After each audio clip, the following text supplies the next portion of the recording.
Welcome to mega 9 TV. Gannavaram MLA Yarlagadda Venkatrao మాజీ మంత్రి YCP నేత పేర్ని నానిపై మండిపడ్డారు. తన గురించి చేస్తున్న వ్యాఖ్యలను తప్పుబట్టారు. పార్లమెంటరీ భాషలో గన్నవరం అభివృద్ధిపై బహిరంగ చర్చకు నేను సిద్ధమని సవాల్ విసిరారు. చంద్రబాబు, లోకేష్, పవన్ కళ్యాణ్లపై పేర్ని నాని నోరు పారేసుకోవడం మానుకోవాలన్నారు. కూటమి ప్రభుత్వంలో అనేక అభివృద్ధి కార్యక్రమాలు జరుగుతున్నాయన్నారు. మరో వైసీపీ నేత కొడాలి నానిపైన విమర్శలు గుప్పించారు. విలువలు, విశ్వసనీయత ఉన్నాయా అని ప్రశ్నించారు. ఈ జిల్లా వైఎస్ఆర్ కాంగ్రెస్ పార్టీ అధ్యక్షుడిగా వైఎస్ఆర్ కాంగ్రెస్ పార్టీ కార్యక్రమాలు బలంగా జనంలోకి తీసుకెళ్ళడానికో ప్రజాస్వామ్యంలో ప్రజలకు ఏం చేస్తారు, ప్రభుత్వంలో ఏమైనా తప్పు చేస్తుంటే లోపాలను ఎత్తి చూపించడానికో పనిచేయాల్సిన జిల్లా పార్టీ అధ్యక్షుడు పేర్ని నాని గారు సర్ ప్రోగ్రాం పెడుతుంటే వాటి మీద పనిచేస్తే బాగుంటుంది. సర్ ప్రోగ్రాం పెడితే అది బూత్ లెవెల్ ఏజెంట్లు బిఎల్ఓలతో చెక్ చేసుకుని ట్రైనింగ్ ప్రోగ్రాం పెట్టినప్పుడు ఆ ట్రైనింగ్ ప్రోగ్రాంకి వచ్చి వివాదాస్పద వ్యాఖ్యలు చేయటం అవి ఎంతవరకు సబబు అనేది ఆలోచించుకోవాల్సిన అవసరం ఉంది. నిన్న కూడా మచిలీపట్నంలో మళ్ళీ ఆ సర్ మీటింగ్ పెట్టి ఆ సర్ మీటింగ్ అనేది ట్రైనింగ్ ప్రోగ్రాం అయితే నా గురించి అక్కడ మాట్లాడటం వల్ల వాళ్ళకేం అర్థమవుతుందో నాకైతే అర్థం అవ్వలేదు. వాళ్ళు వచ్చింది ట్రైనింగ్ ప్రోగ్రాంకి వచ్చారు, బిఎల్ఏలు ఆ పార్టీకి సంబంధించిన వాళ్ళు. అక్కడ ట్రైనింగ్ నా గురించి చెప్తాక ఏముంది అక్కడ? ఇది హాస్యాస్పదంగా నేను భావిస్తున్నాను. అలాగే ఆయన ఎందుకు మీడియాకి అంత రావాల్సిన అవసరం? నేను ఎవరి వ్యక్తిగత విషయాలు వాళ్ళి, ఎవరి ఇష్టాలు వాళ్ళి, ఎవరి లైఫ్ వాళ్ళది. ఆయన నరేంద్ర మోడీ గారిని పెట్రోల్ ధరలు పెంచగానే విమర్శిస్తాడు, భారత ప్రధానమంత్రి గారిని. పోనీ ఆ స్టాండ్ మీద ఉంటాడో ఉండడో, తక్షణం వెంటనే మళ్ళీ పావు గంటకు అరగంటకు ఇదే ప్రెస్ మీ జర్నలిస్ట్ సోదరులకే మళ్ళీ నేను విత్డ్రా చేసుకున్నా అని చెప్తాడు. చంద్రబాబు నాయుడు గారిని దూషిస్తాడు, చంద్రబాబు నాయుడు గారిని ఏకవచనంతో మాడతాడు. అలాగే చంద్రబాబు నాయుడు గారిని, లోకేష్ బాబుని విమర్శిస్తున్నాం.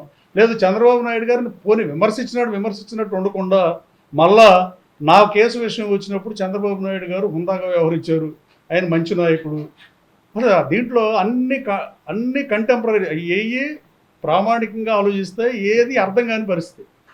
చివరికి పవన్ కళ్యాణ్ గారు ఈ రాష్ట్రానికి ఏదో చేద్దామని ఆయన పార్టీ పెట్టి 2014 ఎన్నికల్లో ఆయన ఆ రోజున సమయం సరిపోదు, నేను తెలుగుదేశం పార్టీకి మద్దతు ఇస్తున్నానని చెప్పారు. ఆయన ఆ రోజు 19లో ఆయన విడిగా పోటీ చేశారు. 24లో చంద్రబాబు నాయుడు గారు అక్రమ అరెస్ట్ అయినప్పుడు ఆయనకి సంఘీభావంగా వస్తే, నేను కోదాడ దగ్గర ఆయన వస్తే నేను వెళ్ళి కలిసా.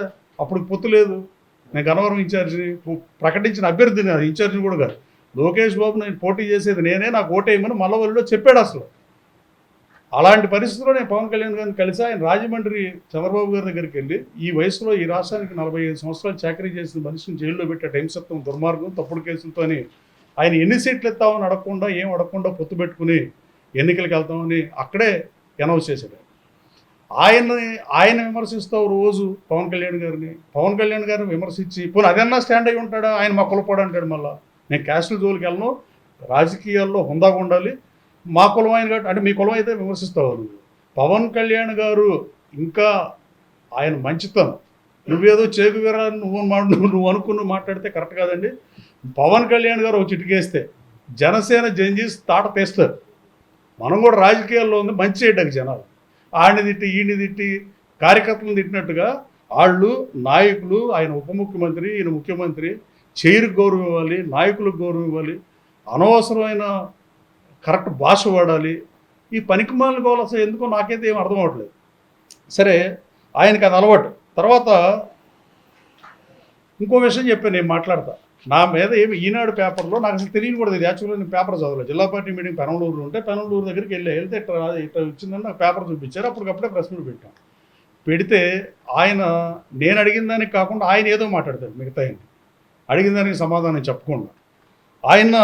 నేనేం చెప్పాను, పేర్ని కృష్ణమూర్తి గారికి మంచి పేరు ఉందని చెప్పాను. నేను వెళ్ళి పేర్ని కృష్ణమూర్తి గారితో నా దగ్గరికి వచ్చి సలహాలు తీసుకున్నావు, పేర్ని కృష్ణమూర్తి మా నాన్న దగ్గర సలహాలు తీసుకు, పిచ్చితనంకి పరాకాష్ఠగా నేను భావిస్తున్నాను. అంటే మీ తండ్రి గారు మంచాడని చెప్పినా అంగీకరించలేనంత స్వార్థం నాయకుడిగా ఎదిగారని మీరు భావిస్తున్నారేమో నాని గారు, ఇది కరెక్ట్ కాదు. ఇప్పుడు అంబడి బ్రాహ్మణయ్య గారు మంచాడని చెప్తారు, సింహాద్రి సత్యనారాయణ గారిని మంచి ఆయనని చెప్తారు, మహాత్మా గాంధీని మంచారని చెబుతారు. అంతే, వాళ్ళ దగ్గర సలహాలు తీసుకుంటే అక్కడికి వెళ్ళి వస్తామని చెప్తున్నాను. పిచ్చి మాటలు ఒకసారి అర్థం చేసుకోవాల్సిన అవసరం ఉంది మీరు. అంటే నేను ఎవరి గురించో చెప్తే చెప్పొచ్చు, ఆయన ఎప్పుడో చనిపోయిన ఆయన దగ్గరికి వెళ్ళి నేను సలహాలు ఎలా తీసుకోగలను?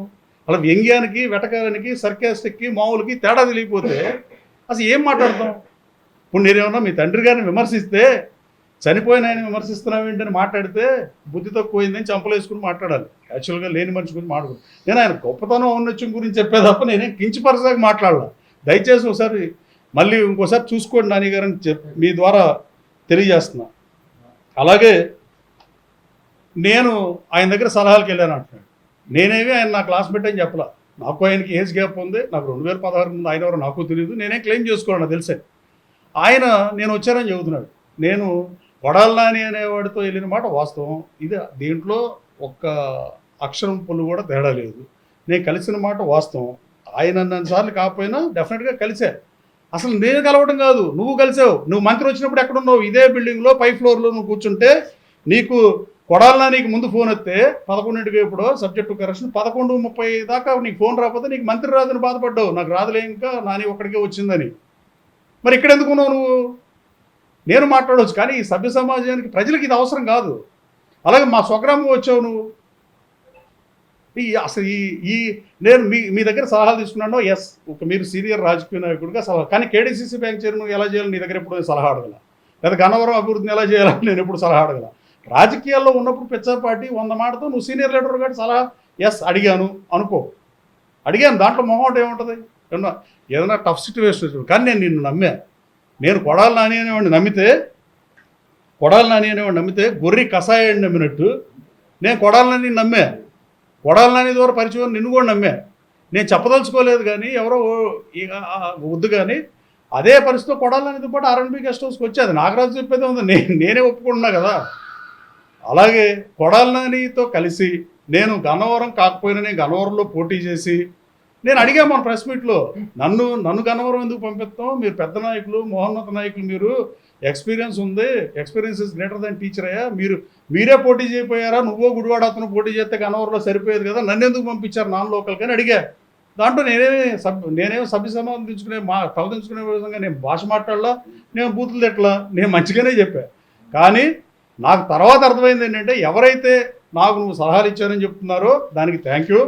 అలాగే at the same time Jaganmohan Reddy గారిని ఆ రోజున నా ప్రత్యర్థిగా ఉండి ఒక పార్టీ బీఫారం మీద గెలిచి వైఎస్ఆర్ కాంగ్రెస్ పార్టీలో చేర్చడానికి జగన్మోహన్ రెడ్డి గారిని నా ప్రత్యర్థి కలవటానికి వెళ్ళినప్పుడు మీరు ఎందుకున్నారు పేరు నాని గారిని అడుగుతున్నా. నన్ను రాజకీయాల్లో తీసుకొచ్చిన కొడాలి నాని వాడు ఎలాంటాడైనా ఇతను కూడా ఎందుకు వెళ్ళాడు సమాధానం చెప్పాలి. అంటే నీకే అవసరం ఉండి వెళ్ళావు అంటే, నువ్వు నాకు సలహాలు ఇస్తే అంత ముందు రోజు ఆంధ్రజ్యోతి బ్యానర్ ఐటమ్ మీద మా మీద ఇద్దరి మీద వేస్తే, అతని మంత్రి మీద నా మీద ఒక్కరోజు 2 రోజుల గ్యాప్లో జగన్మోహన్ రెడ్డి కలుగుతుంటే నువ్వేం ఆశించి వెళ్ళావు, ఏం ఆశ చూపించారో ఏం చేశారో ఇవన్నీ నేను మాట్లాడదలుచుకోలే. కానీ నాకు సలహాలు ఇచ్చి అలా చేయటం కరెక్టేనా? మరి మీరే చెప్పండి పేరు నాని గారు. నాకు సలహాలు ఇచ్చి నాకు గురువుగా, లేకపోతే నాకు పెద్ద మనిషిగా, లేకపోతే ఎక్స్పీరియన్స్ లీడర్గా నాకు సలహాలు ఇచ్చిన మీరు ఈ చేయదగిన పనేనా? మీరు లేరా ఆ రోజు జగన్మోహన్ రెడ్డిని కలవటానికి వెళ్ళినప్పుడు? మీరున్నారా లేరా? ఒకసారి ఆలోచించుకోవాలి నాని గారు. అలాగే ఇంకా ఆయన నాకు డబ్బులు ఇవ్వాలని చెప్పా. నేను ఎప్పుడు పేరు నాని గారి పేరు కానీ పేరు నాని గారి గురించి ప్రెస్లో కానీ నేను ఎప్పుడు మాట్లాడలా. ఆయనే గన్నవరం వచ్చి ఒకసారి మాట్లాడితే నేను మచిలీపట్నం వెళ్ళి మాట్లాడా. అలాగే మళ్ళీ సార్ మీటింగ్కి వచ్చి టికెట్లు ఇలా అవన్నీ నా పేరు ఎత్తి మాట్లాడుకుంటే అసలు నేను నీ గురించే మాట్లాడేవాడిని కాదు.